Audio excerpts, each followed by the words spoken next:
All right, welcome in everybody. It's Bully the Board, week 17, look back week 18 board meeting. As always, it's your boys Seth, Kevin, and Steve. I don't know, perhaps the penultimate board meeting for this year. Not quite sure yet, depending on what happens in the playoffs and how the model shakes out. But nonetheless, 1 week left in the season, man. It's been a long season. It's been a wild season for sure, sure, man. So let's you guys kind of know the drill. We'll get into the last weekend week look ahead and do some efficiency landscape recaps and give you all the updates on everything circa and everything in between. So all right, Steve, what the hell? This was another weekend of backdoors. I'll not even singular, but we got backdoored for no reason again on the Patriots. Minus 2.5. Matt Patricia works for the opposite team. There needs to be a Calvin Ridley level betting investigation into Matt Patricia, hands down. There is no reason whatsoever we should have been backdoored other than Matt Patricia took the Dolphins and the points. I said it. You heard it here first. Damn, that's actually kind of true. They were in field goal range. They were in field goal easily range. And he took Mac took like a 15-yard sack on fourth down. Yeah, it was brutal. I mean, we've talked about it. He's been the root of all evil. Matt Patricia has for them for like all season long, But that shit, I only caught like the last last 10 minutes of the game actually, so I just saw the worst part of it. But yeah, that's all I needed to see. Yeah, that's all I needed to see just to ruin my day, So Teddy he went out that game, right? And I was just gonna say we got the tease. Like, not only did we get backdoor, we got the tease before the backdoor, which is just even worse. He broke his finger throwing the ball and threw a pick six, and Skylar Thompson comes in. You think, here we go, and like when they went 3 and out. I think the first drive, and like he wasn't getting first team reps. Like it looked like okay, and then of course like he just goes and is a hero for no reason. The last possible second, right? I think they converted a fourth down on that drive. Like full circle. Full it was wild. Circle. So then, all right, I'm scrubbing that one because I hate backdoors. Just leave me traumatized. The Eagles minus 6.5. This one ended up being a no bet because, as you see there, we had assumed that Jalen Hurts was going to start, and he did not. Minshew was a guy, and they just straight up lost outright to the Saints. So that was a pretty big game for the Saints, which we'll get into in a second here too. But the other one that we had for week 17, this one was. Seth, maybe you can look back and like see what the output prediction was for this game specifically, because this one was just I already know because I remember it's seared in my mind. It liked the Vikings big time, but the lower confidence interval was that they would win by 1.5. So it just was giving way too much credit. I think it was discrediting Aaron Rodgers. He hasn't really played that well. And a lot of their hot streak is a little bit on the road and in Lambeau, so it's still discrediting them. We asked the question, who's more fraudulent, the Vikings or the Packers, and we got our answer. If you've been 100%. Listening, we've just been saying that the Vikings are fraudulent the whole season. This is I think only the second or third time the model's given out the Vikings, and we had to roll with it. But man, oh man. Did that look? It kind of was exactly what we, who we thought they were, kind of thing. But it was brutal, man. Yeah, I mean, we'll get into the EPA landscape and efficiencies, but we've been calling this for the last few weeks, right? Yeah, and we got our answer. And listen, as NFC North fan, as a Bears fan, I'm always going to take my chance to hate on other teams, especially Aaron Rodgers and the Packers. But it's one of those things where, the Packers are hot, but look who they beat up on. And I think this is the one where it's like, all right, the Vikings are supposed to be good, but no, at the end of the day, they're another poor team that's overperformed for the longest time. And Aaron took advantage. So, give credit where credit's due. Yeah. I almost put that in, like they beat another bad team, except the Vikings are a bad team masquerading as a good team. Right. Yeah. That's interesting. It was, I mean, that backdoor just really, it set the tone. I know how broken my heart is because I was sitting there, there's 2 minutes left, and once they converted that 4th down, I was like, this is gonna happen. This is gonna happen for no reason at all, just because. And I guess I didn't see it. So you watched it. So did they miss a PAT? Because I think that's the only way that. Yeah, no, I don't know. I think because I was watching mostly the Eagles game. I was at a bar, and the Pats game was on, but it was at a bad angle. I think they missed the PAT because that's the only way I think that score was possible because they only scored I think 1 field goal. So yeah, they missed a PAT in the 3rd quarter after the pick 6. Of course, yeah, somewhat ironic. So it wasn't even like the bet was right. We were on the right side. That one just yeah, that hurts. Now it hurts. So yeah, as a quick aside, I will say just as a fan of the game though, I've been wanting Jalen Hurts to win the MVP this year, and it seems like no one's giving him credit because the Philly system is just too good. And Minshew has been proving that theory fucking wrong. I'm hurt because so this was a no bet for us, but I locked it in because we were going from 5.5 to 6.5. I'm like, it's the Saints. I'll take it. I'll roll with it. So I already had it locked in. But man, Minshew looks like absolute garbage. Minshew mania is done. So I had the 3-game parlay. I let it ride. I should have just faded it. It would have been I would have been perfect. You would have been so frustrating. So frustrating. I know. But hey, it's not all hope is lost here because we are hanging on by our chins. Oh man, for the last 3 games here, and I mean, wouldn't you know it? So the Panthers and the Saints, they play each other week 18. So talk about a potential double whammy, like double high or double. Not a potential. It's a double whammy. We're either getting a double hit or we're taking a double hit. Exactly. Yeah, it's gonna be double one way. Yeah, it's gonna be double the pleasure, double trouble, baby. So that game is just already I'm sweating. And then Colts have long been settled and Bengals settled last week too. And then the Patriots over 8.5. This again, they're gonna play the Bills in week 18, which still the league obviously is undetermined as to what's going to happen between the Bengals and the Bills game. Are they eventually going to play it? Are they not? Are they just going to what's going to happen with all that? So I've heard a couple of things today. Let me know if you guys heard something different where there's no logical scenario where they, number one, don't play that game, the Bills and the Patriots, but number two, that the Bills rest like a majority of the starters because there's nothing in it for them. So in other words, the Bills are going to play their people is what I've been hearing.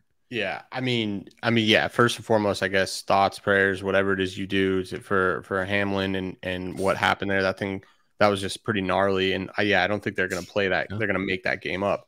So that then leaves this whole crazy scenario of what do you do? How do you grade these? Because that the interesting thing is that game had a lot of implications in the AFC for seeding, and frankly still does. So what happens there is kind of yet to be determined. And I don't know though, Kevin. That's interesting that you've heard that because I have a more, I guess I don't want to even call it a crazy take, and see if I'll get your thoughts here. Like, there's no reason you wouldn't play that game. Well, except that I don't want to play that game because I don't know what's going on. Like, if we don't get an update with Hamlin, like how do you take the field? Like this is still kind of unresolved, and the humanity side of this is a bit like it's not as black and white. Like, okay, yeah, let's just go play for seeding. Like I don't know. It is a little bit less. It's way more gray in my opinion.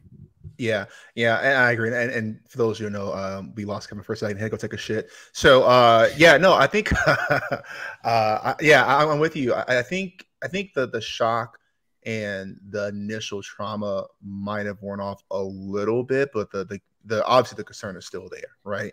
And I think it's one of those things now where I almost wonder.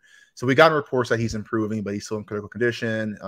Looks like they've turned down his oxygen saturation, which is a very, very good sign so far. Not in the woods yet, right? But we don't exactly know, so we won't speculate. But I almost wonder, to counter your point, Seth, I almost wonder at what point does it flip where they'll say, I don't want to play this game because I don't know what's happening to my brother, which was certainly the case on Monday, which as it should be, to I'm going to play this game for him. I'm going to play this game because he can't be here and do this and that. Now, for me, though, listen, I'm a man. You know, I played football my entire life, and I'm not scared of shit. I'd be scared shitless to go on the field because that is such a freak accident play. And if, again, we don't know, right? But if nothing was like, if DeMar doesn't have any pre-existing conditions and that he's perfectly healthy and that just happened, dude, I'd be spooked. I'd be spooked. You know what I mean? So I wonder, like, the psychological impact of not just the trauma of seeing the dude was literally dead in the field, right? I mean, that's that you get resuscitated. Like, you got brought back literally dead. He got brought back to life on the field. So the trauma of seeing that, plus your own safety and well-being, and kind of putting this all in perspective, I don't know where the Bills' heads are going to be at. So I'm with you. I think they do start everybody. There's a lot to play for here, but they're humans. They're humans. Yeah, right? That's what I'm saying. Like, yes, the incentive is there from the game, but I don't know that the game is. Yeah, because the other thing is important. They're going to the playoffs too, so there's just it just it's so complicated. It's so complicated, and you couldn't. The simplest way to put it. If Josh Allen was like, I'm not playing that game. I don't understand how you could at all be like, bro, what? Like you'd be like, I was thinking about this kind of in my own head, like. This is, in my mind, this is not 9/11 where you rally and you can like calm an enemy and you let's go and like you have a common enemy that allows you to like get up. Like in this kind of weird scenario, you putting yourself at risk and seeing that you're kind of not you're an enemy, but like you're the one that is accountable to this situation that was put in your face that otherwise we kind of don't. See, it's like if you get in a car accident, you may not be just ready to go and hop in your car and go race or something, right? It's a little bit different. So, I mean, that's a long-winded way of saying I have no idea what's going to happen in that game. I would be, I wouldn't say I have no idea. I have no idea if they're going to play or nobody not play. Knows. Even the stuff that I heard was speculation, frankly. So it wasn't like no one was reporting it, but.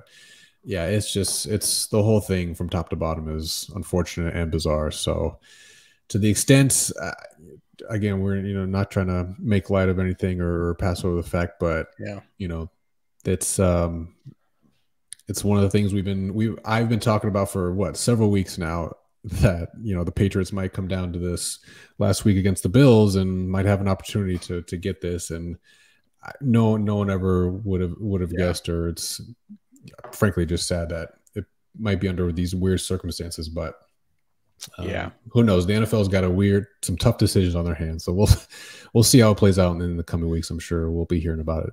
I will say real quick though, like two things. One, shout out to NFL fans. So DeMar Hamlin had a toy drive when he was back at Pitt, and I think that's raised like over $3 million since up to five now, up to six now. Okay, there you go. Right. I mean, like that's so awesome. Again, it's terrible. It's under these circumstances, but it's awesome to see the humanity there. On that, can I interject real quick on that point? Yeah, shout out to NFL fans, but what's the opposite of a shout out? Just like a big fuck you to the Washington Commanders. Did you see this?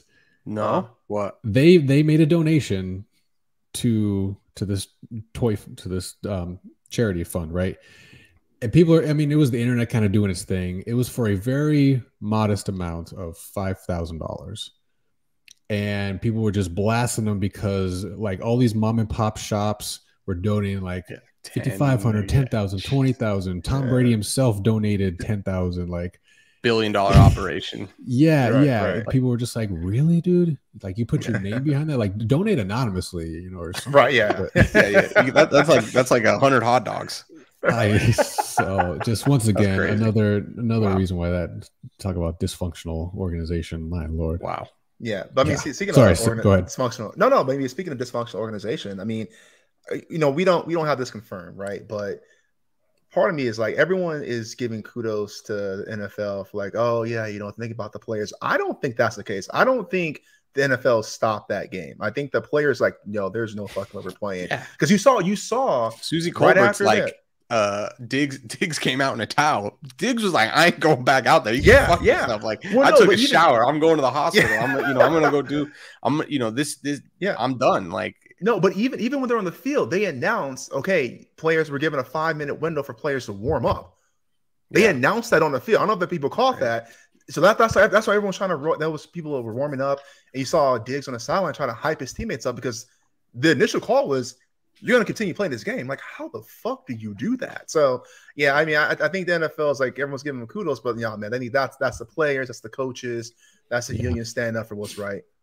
Yeah, and I saw a good video asking some pretty good questions, tough questions of the NFL. I mean, not to get too lopsided on it because they're in a tough position, but there's some pretty tough questions that need to be asked. This young man is he's making 800 something thousand. He got $160,000 bonus.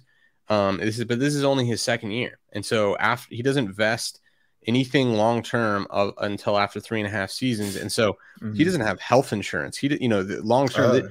The long-term implications of what can happen out of this if nothing were to change could really leave him and his family, at the definition of high and dry. If you were to do the quick math on, even if you were to make, $40,000 a year and divide that over a whole career, it's more than $800,000. Right. So, the point being, it's begging this question of, the NFL cares. Okay, it's easy to say that, but here is this actual person that you're saying this about, and he's not even covered. He wouldn't even be covered from health insurance, and but we're saying that, so I don't know. It's a tough question, and I mean, what can we expect? They're not going to change that overnight or something like this, and maybe this is the spark that would change that. But there are it is pretty eye opening. We say how dangerous of a game it is, but this was the first thing I've seen in my life where, I mean, you're like, oh, this someone died. He died. I mean, he died and he was resuscitated. And so yeah, pretty gnarly situation. And whatever happens from here, I was like asking the question, like, if he would have not been resuscitated, would they have canceled the season? Like, could you see them doing that? Because it just was so jarring.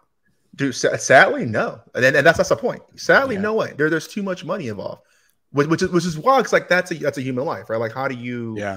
Yeah, right. But NFL's a business, man. I mean, we've seen them do cold things. They'll again look at the Commanders. Like, they'll say nice things, and then the actual actions are shit in comparison. So I'm with you. I don't see any way. Yeah. That's a trip to think about. So, and I'm not saying that that's right. I'm just saying no.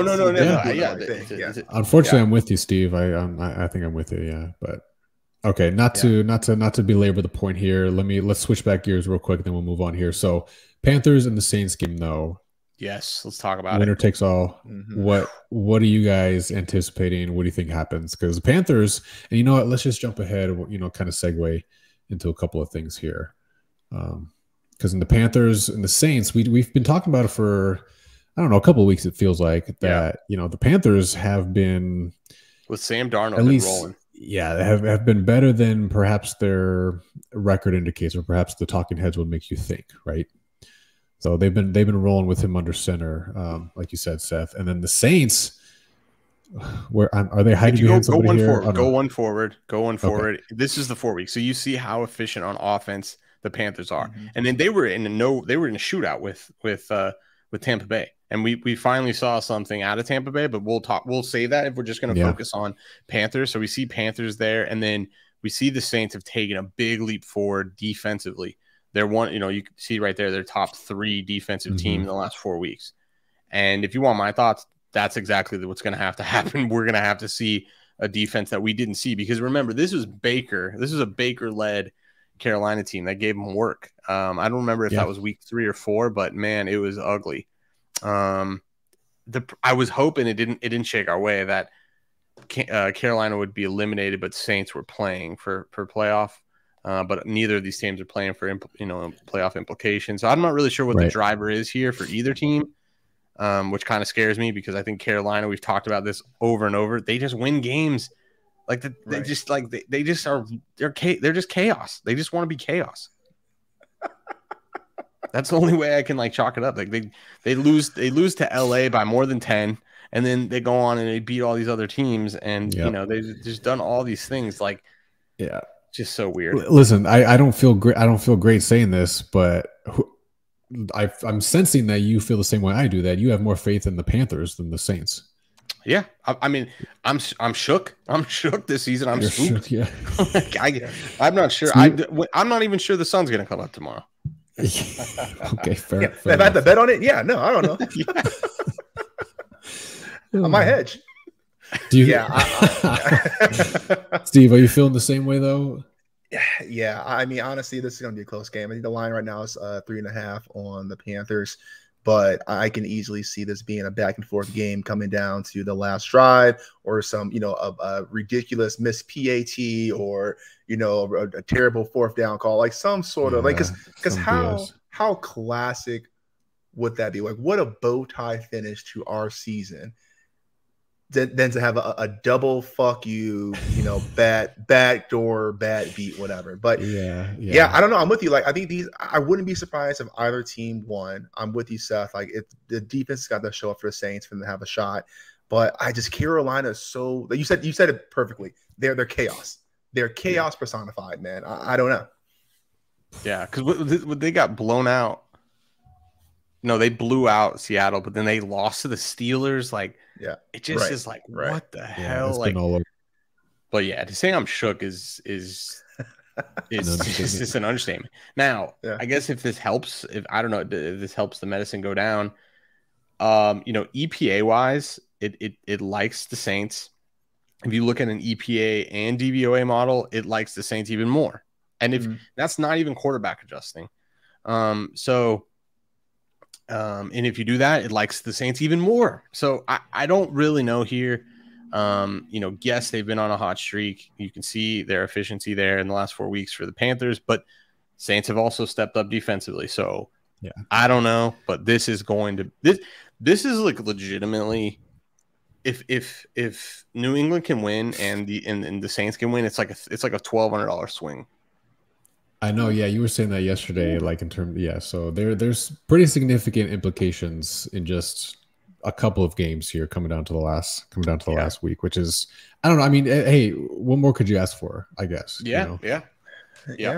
And the playoffs, if this amount of chaos, like the playoffs are going to be maybe the most gnarly playoffs of all time. Could be, man. Could be.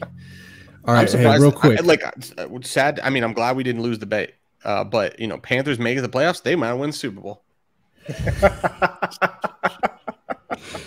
fire at the right time. Yeah. Why not? All right. Before we move on, so Seth, you added something here that I think is of value, and we'll it's the end of the season, but I think something we'll incorporate next season and via our website and next season. And for the playoffs, you'll be able to use it. Yeah, so this is just a graph. This is a table representation of basically what you're seeing here. So yeah, perfect. Good people through it. Yep, exactly that, and that's exactly right, Kevin. So we've been talking about the offensive efficiency, defensive efficiency, aka the efficiency landscape, which is the graphical figure you see here. But those graphical figures are then a plotted version of those data. Now, the cool thing about using EPA, expected points added, you can convert them to expected points using the number of plays for offense and defense. So you'll see that the offensive expected points is in one of the columns, defensive expected points is in the other column, and then the net is the expected points net for both offense and defense. And the cool thing about that is you can take each of those numbers and you can subtract home and away, and you can generate spreads. And these spreads are actually quite accurate. It allows you to create your own spreads, allows you to handicap a game. So this is something that's free available on our website. If you go to the EPA landscape tab and scroll all the way down, you'll find this table. And like I said, you can just take the net EPA for each team. So we can just try it out. So you have Philly versus who they play this week. Philly plays the Giants, right? Mm-hmm. So you would take 13.15, or I guess Giants are home. So where's the Giants at? 2/3 of the way down. Negative 2.4. I don't know what number. Oh, okay. So if you take negative 2.4 minus 13.15, it'll give you a spread of like approximately 15 or 16. So that's what the spread is. And what do you know? The spread of the game on the marketplace is 14, I believe. Right. So it'll give you an idea of where you want to lean. Now these are unadjusted lines, so they're not exactly, not exactly what we're doing, right? We're taking these and then we're further adjusting them to take in other variables, but they can get you quite close. And if you're not doing anything at all, this will get you way closer than guessing. So just something we think is helpful, and you'll be able to do this. We'll update it every week for the playoffs. We'll be able to generate lines for those as well. And then we'll do this next season. And we're in the midst of updating our own database. So we'll be modeling DVOA and EPA next season, which we're really excited about. And we're playing around with it right now. We got a couple seasons in there. So we're seeing really great results, and we're seeing improvement in our basically diagnostics, showing that our model's improving its accuracy with combining those two variables, which so really excited to have one of the most competitive data sets and models I think that exists. So really excited. Yep. Here. But I guess let's break it down a little bit, though. I mean, there's some pretty interesting on the Jags. EPA stuff. Yeah, look at the Jags. Yeah, Jags are in the quadrant of elite. Don't look now, and they're going to the playoffs. Yeah, I would be scared as shit to play them. But they're only going to play. Okay, who might they play though? They might play Dallas. The Bills. No, like in the first round of playoffs. Aren't they in the NFC? No. Oh, they're in the AFC South. Yeah. I don't know who they play. Maybe the Ravens. They're going to have to play. Oh no, they're going to play a division. They are the division winner, right? So yeah, I think it comes down to actually. I think the Titans I think that game is a. Oh, you're right. It comes down to this game. You're right. So it's technically not even final. God, dude, how wild! But I think they've clinched the playoff berth, which is crazy to think about. This season isn't the most gnarly of gnarly. I don't know. So they would play. Yeah, I mean, it depends on if they win or not. On which I think that the Titans are starting that Dobbs guy again. Yeah, he looked a little in over his head, given the situation. So I mean, he wasn't. I don't even think he was. He wasn't. I think he was either on practice squad or he was not even in the league. He used to be on the team. Yeah. So if the Titans do pull that one out, I think it would be surprising. I think to a lot of people, myself included. So assuming the Jags win and win the division, they will play one of the. I think they're going to be the lowest seeded division winner, so they'll play the highest seeded.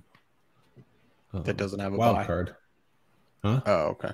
I don't know. This thing is so chaotic. Yeah. So here right now the Jags are currently potentially the 4th seed, right? Because that's a division winner, right? And so on the bubble, so 7th seed right now is the Patriots, 8th seed right now is the Dolphins, and 9th are the Steelers, and all of them have an 8-8 record, right?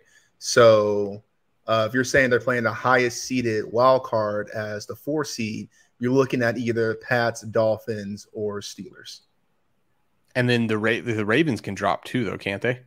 The Ravens are 10-6. I think they're locked into number 6. Oh, okay, they're locked in. Oh okay. no, I'm sorry. No, the Steve. highest seed wild card, right? I'm sorry. That's on. Yeah. Yeah, sorry. I just clarify because I think Miami's eliminated. Are they not? Or did I? No, they're not. Maybe they have a chance. They're on the bubble. They're on the bubble. Okay. Because they're all 8. They're all of them are 8-8, right?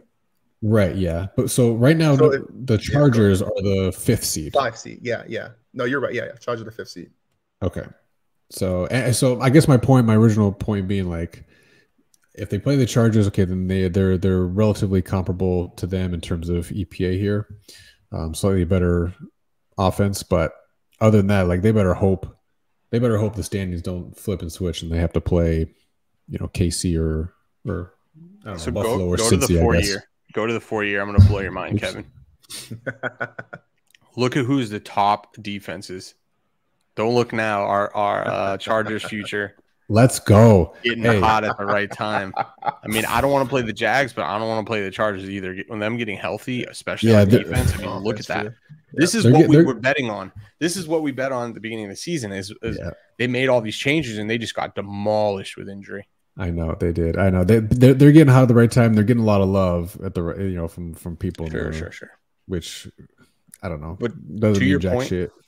Yeah, to your point earlier, Steve, look at the Eagles and the Cowboys there. They have been dropping, and with Minshew playing, you see a big difference. They're almost out of the quadrant of elite. And then who do we see? Green Bay Packers.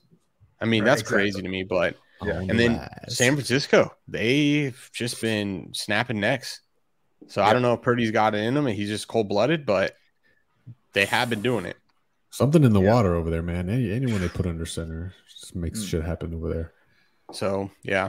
I don't know. Quite interesting. But when I saw that this week, I was like, wow, the Chargers have been moving up. I mean, if you go back to the full, I mean, they've been moving up there. They've surpassed they were kind of neck and neck with the Vikings. Now they're they're just on the tip of quadrant of elite. So sneaking on a couple in. more good games. Yeah, I know. They're At getting hot at the right time, man. I don't know. Could be interesting. Yeah. Let's see. It will Eagles, Chargers, Super Bowl. Oh, don't tease me. Don't tease me. Speaking of tease, I think we might be ready to what's the word? Not cash it in, but we were teasing ourselves. Yeah, we were. I was relatively. I was excited about. Yeah, we're gonna win 150K. It's all gonna happen. But Steve, what happened this last week? Because we had I think a rough week. Correct me if I'm wrong. Yeah, we went 1-4 this week. So we had the Browns 2.5 plus 2.5. We all like that one. We all like that. Yeah, and then we locked in Eagles because that was the model bet, and we all know how that went with Minshew at the helm. Then the backdoor that really hurt that Pats -3, man. Pats -3. That one sucked. We ended up going 49ers -9.5, and I gotta give credit where credit's due. Seth, you called this. You're like, nah, I don't like it. I like the Jags, and the Jags blew out. They're like 31. For the record, I didn't like it. It's not that I like the model. The model is telling us we got to use the model. But you speak through the model. Yeah, the model speaks through you. Speaks to me. You are a model messiah. No, yeah. And then we had Vikings +3.5, which we knew how that turned out. So we had 1-4, so we dropped down to 451st place for the quarter at 12-8 record. Now here's the game. Mathematically, we're still alive. Mathematically, if 450 other teams go or people go 0-5, and we go 5-0, I'm just saying. This is a tough week to handicap with all these quarterbacks not starting and stuff. Yeah. So again, we're still in the game. Crazier backdoors have happened. We've seen it all season long. Yeah. So listen, they've happened to us. Yeah.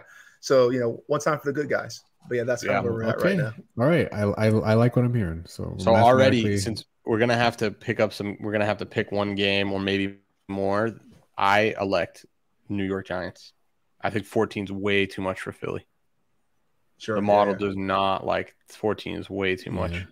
Which is is Jalen, is he going to remain out? I think they have to play him, and if he can play, they have to play because they need to get the one. If they have to win to get the 1 seed, which is good for us because that means Dallas has to play. They have to win. All the games, pretty much all of the games. In fact, we are in our way here for this kind of weird, crazy match weekend that's about to happen. Which, if you want to call it luck, but yeah. Okay, well, I don't know. We could use some luck. Sometimes it better be lucky than good. I don't know. We'll see. Yeah. Week 18, though, baby. Last but not least, a few interesting plays here. So to your point, two of these teams, Niners and Cowboys, are playing for something still, and they have to win those games. Yeah, and frankly, Cincinnati, I think, is to an extent. So they for sure four plays here. They for sure are playing for. They're playing for the number 2 seed. So they're definitely playing for something, and more importantly, Houston is not playing for something. Yeah, they lose, they win the number 1 seed. I mean, that's gold. That's gold in this league. Now, can I throw in a quick devil's advocate though, because it's about my Bears. So there is some thought though that Houston doesn't necessarily have to lose. Because the thoughts are they're going to go for a quarterback, and Chicago's already invested in Justin Fields. So even if they do lose the number 2 pick, it may not be that big of a thing. Now, again, I'm not discrediting. I'm just saying because it's my Bears. Because who else would bring you heartbreak whenever they can? If you want the quarterback, just take the quarterback 1. No big deal. No, I'm with you. No, I'm with you. I'm just saying, don't count my Bears out, man. The Bears will find a way to fuck you over. That's all I'm saying. With Peterman no, Steve, I think what you mean to say, they're going to fuck you over because they're going to win this weekend. Yeah, exactly. Yeah. Justin Fields is he's gonna throw 6 touchdowns, Fields 300 yards rushing. It's Nathan Fields Peterman's is going to out. play. Yeah, Yeah, no, I know. Peterman's going to play, and Peterman's going to go for 500. You heard it first. Peterman 500 yards, four passing touchdowns, 1 rushing touchdown. If you're in the fantasy playoffs for some weird, off week, whatever, start Nathan Peterman. Guarantee 75 fantasy points. Minimum. All right, let's League get into MVP. these because there's some nuance with a couple of them. So let's calm down a little bit here. So San Fran -14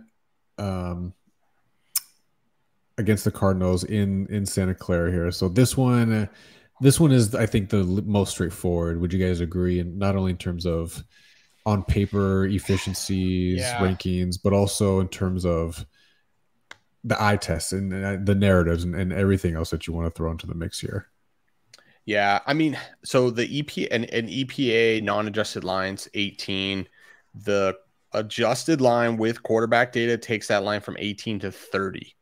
So just to put it in perspective, it's looking for a blowout. Now, obviously, what makes us different, we quantify uncertainty. So with uncertainty, it takes that 18 to a minimum of 16. But so this 14 is we're talking low value, so to speak. Like it is a good play, but it's going to be tough to win because in order to cash that, it's going to have to see more than 14, right? Yeah. So it kind of sucks that the books are, and to my knowledge, they were never offering 13.5. Like this has just been at 14, just locked, locked. So, but yeah, I mean, what are you really expecting from the Cardinals? I mean, I don't know. Cliff Kingsbury, I think he's going to lose his job. We got Blau. Yeah. I guess he's fighting for his life, but I don't know. It's hard to know.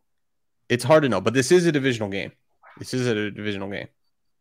Sure. I mean, you can't, I don't want to discount that fact, but you also then have to undiscount the fact that the Cardinals basically are hanging up half their roster. They're shutting down. They shut down Hopkins. He's not playing. McCoy has been shut down officially. A lot of players are being shut down. JJ Watt, what does he got? This is his last game. JJ Watt's he's probably, I mean, he's got nothing to lose, so to speak, in terms of future value or whatever. So he's probably going to play. Yeah. But it's real bad on that side of the aisle for sure. So I am not. Well, that's a little concerning. And all that news is breaking, and the line's not. I mean, it's already pretty high at 14, but if the true number is 18 and it's not moving, it's a little scary. But I mean, he didn't play last week either, Hopkins specifically. Hopkins. So that was kind of already it already was like baked in, I think, a little bit in that respect.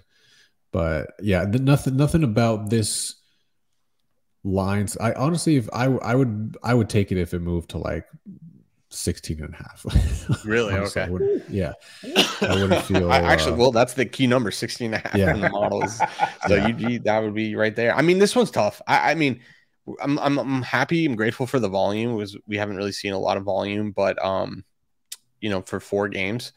But this is the one that's a little bit iffy, just because the spread is just so high. It's hard to score. And then, like, at what point does this game get out of hand? If you're, if Shanahan, you should be thinking about the playoffs. So you should pull people. So you go up 3 scores, sounds good. You pull people. Game, they win by 7.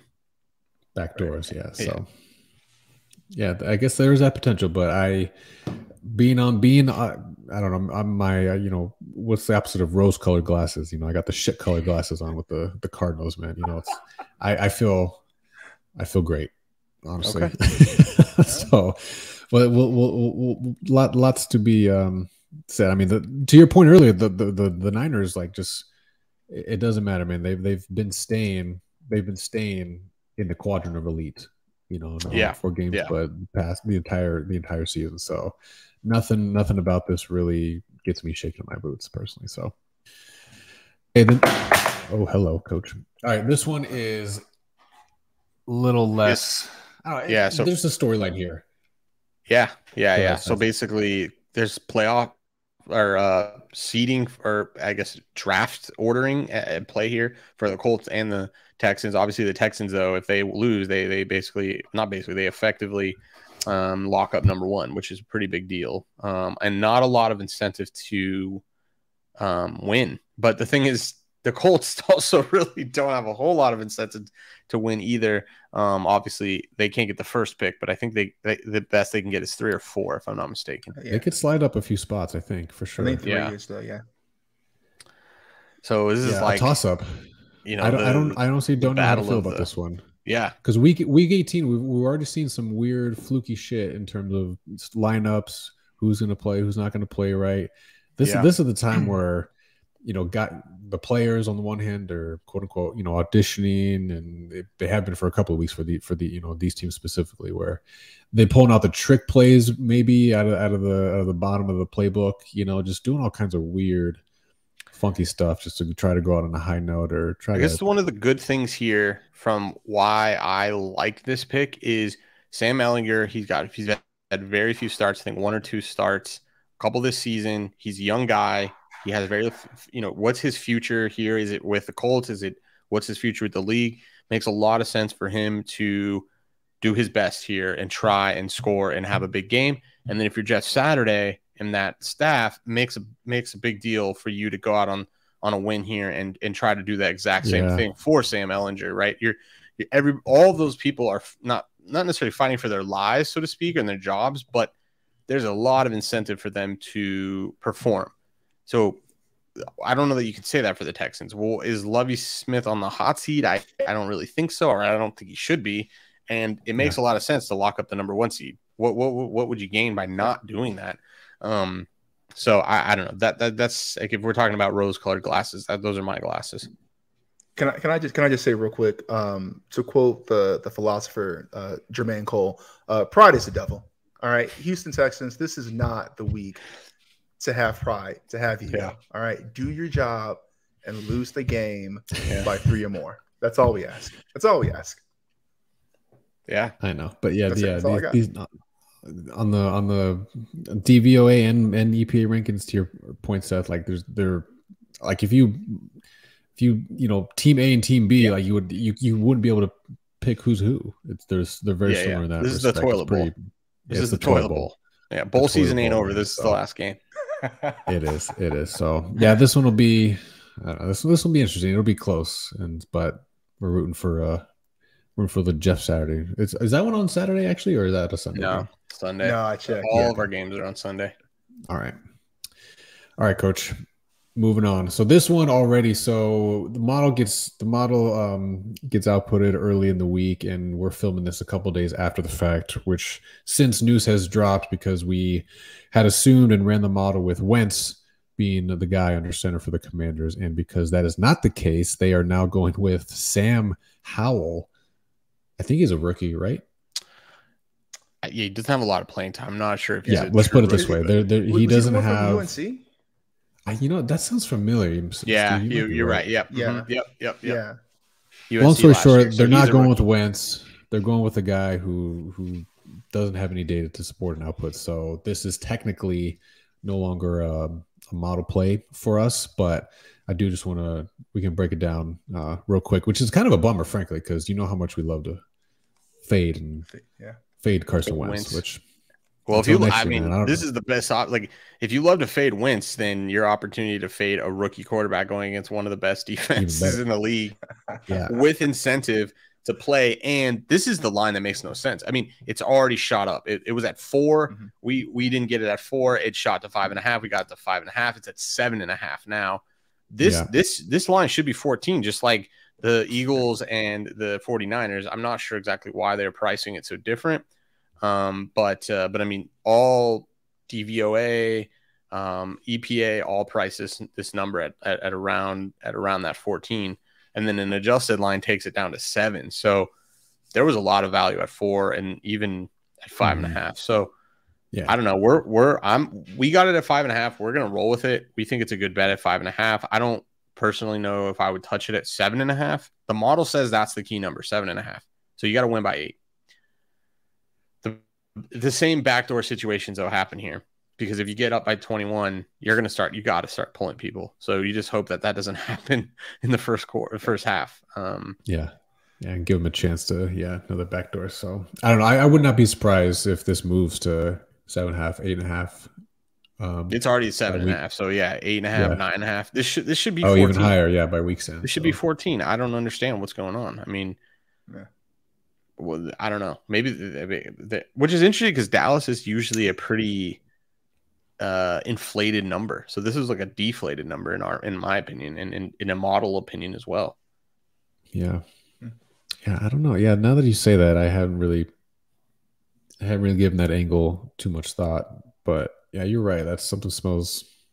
It's intriguing nonetheless. It opened at 4, just to put it in. It opened. Which had to assume maybe nobody knew at that point who the quarterback was, or maybe the market assumed it was Wentz. But they played Wentz early in the season. They won by 20, I believe. So I don't understand where that number comes. What is it? I guess they're going to give everybody, they're going to give everyone the poop showers, I guess, in Washington, and that's the home field advantage. Like I don't know. This one's weird. The whole market this week is weird, just with the different quarterbacks and stuff. But yeah, I mean, I think pick a defensive touchdown here seems pretty plausible. Pretty plausible. High probability, I think, play there. And then just a lot of running. Probably from Dallas, especially in the second half. Yeah. So this one will be. I don't know. You got me feeling away about this one, even though we locked it in when we did, and we got a ton of CLV. Like I'm not technically worried about it, but I'm like intrigued, worried about it. If that makes any sense. Yeah. Oh, I'm just constantly worried. So yeah, that's just your default now. You just perma worried. Yeah. This season it's just been gnarly. Oh man. Okay, and then the last one up here, we got Cincy minus 6.5 here. So other assumption with this one is that Huntley starts, and we were talking about it earlier. Have you guys haven't heard anything to the contrary, right? That Lamar's going to play. Well, I'm not hearing anything about anything because the only thing I have heard is that the Ravens, and honestly, I agree with them, they're in a rough spot. They're not in the roughest spot. Obviously, the Bills and that situation is the roughest. But the Ravens have no understanding of what they're playing for. Sure. They don't.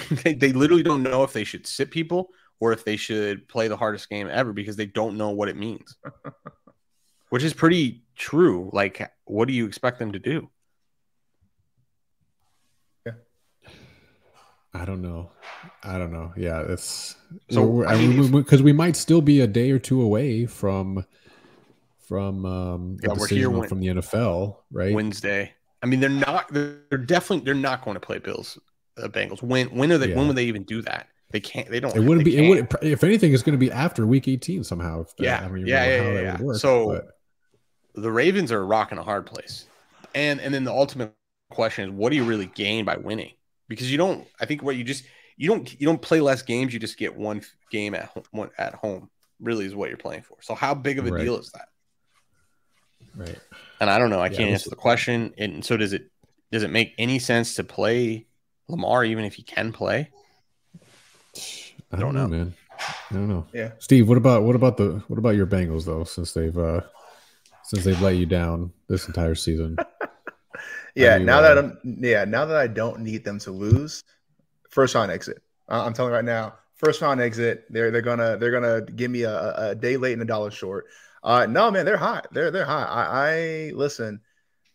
That the EPA stuff doesn't lie, man. They've been rapidly ascending the last few weeks. I think they're gonna make some noise. I'm not saying they're gonna be Super Bowl bound, but I think they put up a fight. I'll be interested to see how that looks out. But they look to be striving and thriving right now. Yeah, and this was a couple weeks ago now because they just lost to who did the Ravens just lose to? The Steelers, right? Yep. Kenny Pickett, man, that dude is just cold blooded. He's starting to make a few strides himself. So good for him. But yeah, the Ravens, I mean, yeah, with Lamar out, very pedestrian. And let me go back a few slides here because I didn't see where they had landed. Where are they here? You're looking for the Ravens? I am, yeah. Yeah. Shout out to the people on the live. We cannot find them. I don't know. My thesis is they're buried behind the Raiders. Yeah, that might. Well, let's they're so bad. They're on every graph. I already checked all the code and the output. Yeah. They're on every graph, so there's an output. The problem is if you want to see solid, better looking graphs like this, and because you can make them transparent so you can see through it, but it makes them look like they're ghosts. And so my working thesis, excuse me, is they're behind the Vegas Raiders. Yeah. Okay. Because they've played pretty bad the last couple of weeks. That's about where they should be. Yeah, that's what I was gonna kind of get at. They have not been very efficient. No, and to your point, Huntley. an EPA line has this number at 6.4, which is basically where it was at. We got it at 6.5. It's moved to 7. Yeah. Adjusting for DVOA and then quarterback, putting Huntley in, it shoots that thing up to a minimum of 7.6. So that's where the value, quote unquote, comes from. So, right. So, okay.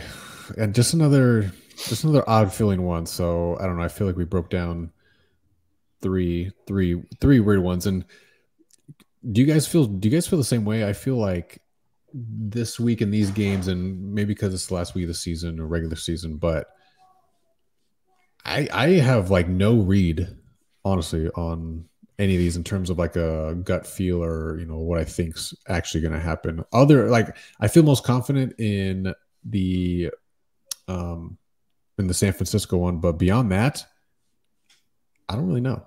Yeah, I'd say I'm on. I think 3-1, and I'm on the opposite side of you. That the one loss to San Francisco. You think so? Okay. It's just too dynamically difficult to cover 14 points given this week. If this was any other week, I'd like it, but because you got to, in order to cash that, you have to win by 3 possessions. And there's not a lot of whole game dynamics that allow you to cash a 3-possession win when playoffs start the week after. They got to rest people. They have to pull people. Now, do you pull Purdy? I think the answer is yes. I don't know who you put in. I don't know who's behind him.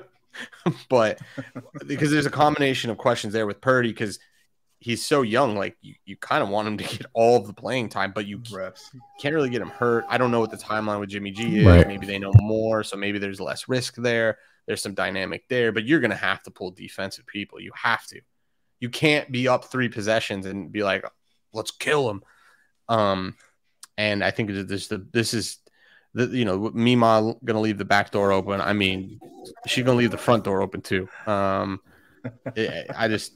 is too much, I think, here. And the model doesn't understand, doesn't know all those dynamics. Right. No, that's fair. All right. But Steve, what's your read then?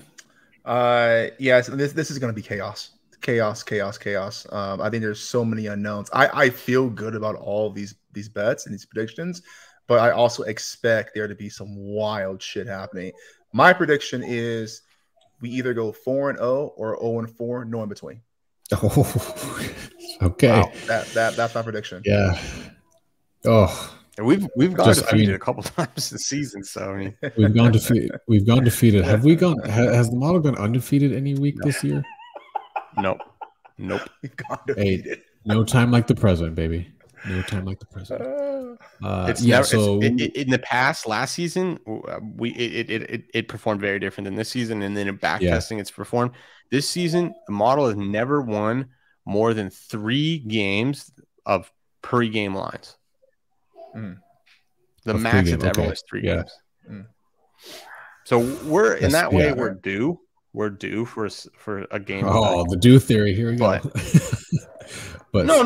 Okay, well, I can validity to that. I can wrap it in statistics language. We're due because we've seen variance away from a distribution that we're expecting, which is that 60% distribution. So we're due to see regression to 60%. Eventually, maybe not this week, though, right? Over a large enough sample size, that is correct. It's going to be a wild week. For sure, not a large enough sample size. No, it's not. Yeah, so four plays and 3 futures still in play for us here. Yeah. So next, I mean, this is going to be one like I'm gonna put this in perspective. High water. At the units that I bet and that we bet, and if we put a parlay on this for all 4 of these legs at -110 odds, and all the futures cash, it's a $5,000 profit weekend. Let's go. you see, you want to talk about a tease. I forget what we were talking about earlier, but I don't have the cojones to do that at this point in the season. But it's only three. It's only the parlay that you got to pony up because you already bet all the games. You already bet the futures, so it's just the one parlay. And trust me, no, I know it's stupid. It's like lighting. It's like what was the bet that I hated a couple weeks ago? Just lighting it on fire. It was the Tampa Bay Bengals. Yeah. The Buck which ironically, like had a chance there. Yeah. So that's, I'm sure, what'll happen this weekend. It'll look like these all have life, and then San Francisco will get backdoor, just like I think, and it all just goes to shit. Yeah. So last week of the season, baby, can't hold anything back. Nope. We'll see. Nope. We'll see what happens, man. But next week's recap, next week's board meeting is going to be potentially a doozy, one way or the other. I don't care how you slice it. Yeah. So yeah, I'm either wearing a cowboy hat or all black. Yeah. Oh man, we shall see. But again, we'll kind of play it by ear, or we'll talk a little bit about how we, after next week, what we do, because I do think there's going to be some value, and I think you guys agree too, and maybe getting a little more into the weeds and nuance with how the year went. Some of the things that we experienced and saw. As far as recaps and what's to come, for the model and everything else. So there'll still be some more produced type stuff after next week's podcast board meeting. So stay tuned for all that in the coming weeks. We'll be sure to put it all out. But all right, so we got an 0-4 or 4-0 weekend from Steve, and you think 3-1, Seth? 3-1. Yeah, I'm thinking. What do you think? Yeah, I think it's 3-1. I think 3-1. Yeah, I think Houston tries harder to lose than Indy does. I think the Niners. I feel good about that one. I think they roll with ease. And then the Dallas game I like, even though it's technically not a play. I like the CLV that we got, True. and I don't think a rookie's got a chance. And then the Cincy one's just I don't have a read on that one, frankly. So I'm chalking that one up to an L. So. It's nice to get it 6.5. We got it at 6.5, so that's a little bit better. That game just needs to be one possession, one touchdown. Yep. So that's a little bit better. And then I guess I just want to make one point. Yeah, we'll have the website updated every week for the playoffs, so you can use the EPAs to generate lines for the playoffs if that's something you're interested in, and then the landscape will obviously be there as well. So just FYI, that'll be maintained throughout the playoffs this season. Shout out. All right, boys. Good meeting. Until next week, let's have a good, profitable weekend. We'll see everyone back next week. Be safe. Have fun. Peace. Yep. Good luck.